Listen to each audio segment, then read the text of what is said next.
ইমামুল মাহদিকে পাঠাবেন ইনশাআল্লাহ।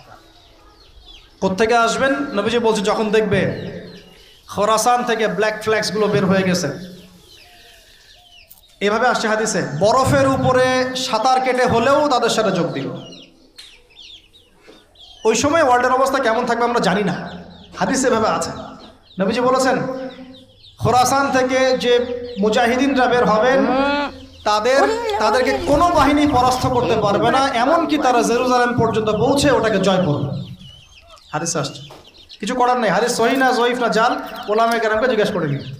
এটা হাদিসে আছে, কিছু করার নেই। পৃথিবীর ভবিষ্যৎ লেখা হয়ে গেছে। ইমামুল মাহদী এখান থেকে মদিনা থেকে তিনি পালিয়ে চলে আসবেন মক্কায়।